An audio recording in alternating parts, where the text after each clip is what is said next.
I hope আশা করি এই দি ভাইটাকে তোমরা চিনতেই পারছো।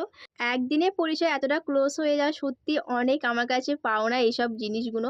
আমার একটা কথায় শাড়ি পর্যন্ত চেঞ্জ করে দিয়েছে। দি ভাইটার এটা ছিল প্রথম দিনের লুক। এই মেকআপটা আমি করেছিলাম ৫টা নাগাদ।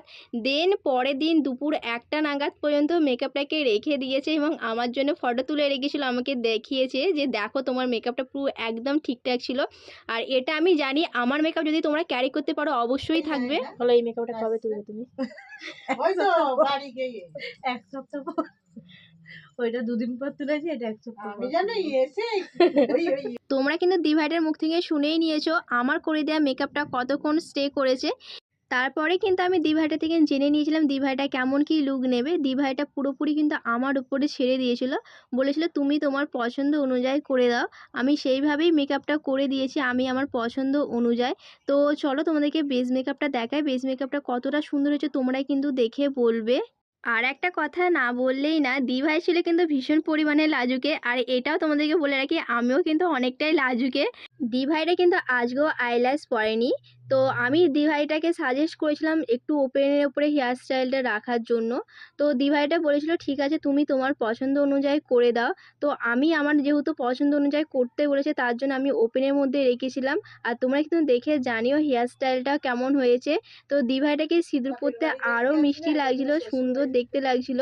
তো দি ভাইটা চেয়েছিল আর একটু সিঁদুর পরতে, তো আমি বলেছিলাম যে এইটুকুই ঠিক আছে, তোমাকে খুবই ভালো লাগছে। নন্দিতেই দেয় না। বলো এই মেকআপটা কবে তুলবে তুমি? ওই তো বাড়ি গিয়ে এক সপ্তাহ পর। ওইটা দুদিন পর তুলেছি, এটা এক সপ্তাহ আমি পর। জানো এসে ওই ওই কাগজ কি বলে ওগুলো সত্যি বলতে এই ক্লায়েন্টের কথাবার্তাগুলো আমার এখনও মনে আছে। আমি এই বাড়িতে কাজ করতে গিয়ে অনেক মজা আড্ডা করেছি। তো চলো ক্লায়েন্টের একবারে ফাইনাল লুকটা দেখাই। ফাইনাল লুকটা দেখে অবশ্যই তোমরা কিন্তু কমেন্টে জানাবে কেমন হয়েছে। আর আমার যদি কোনো কিছু ভুল ত্রুটি হয়ে থাকে অবশ্যই তোমরা কমেন্টে জানিও, তাহলে সেইটা আমার পরিবর্তন করতে আরও সুবিধা হবে, আরও হয়তো ভালো আমি কাজ তোমাদের সামনে দেখাতে পারবো। এটা ছিল ফাইনাল লুক ক্লায়েন্টের। তোমরা দেখে জানিয়ে তো কেমন হয়েছে লুকটা। আর ক্লায়েন্টের মুখ থেকে এটা শুনে নেব, আর ক্লায়েন্টের পাশ থেকে কি বলছে সেটাও আমরা শুনে নেব। বলো আমার কাছে সেজে কেমন কি লাগলো, একটু জোরে বলবে আমার তো ভালো লাগছে। আমি বাগবান থেকে এসেছি ডোমজুড়ে বিয়ে বাড়িতে।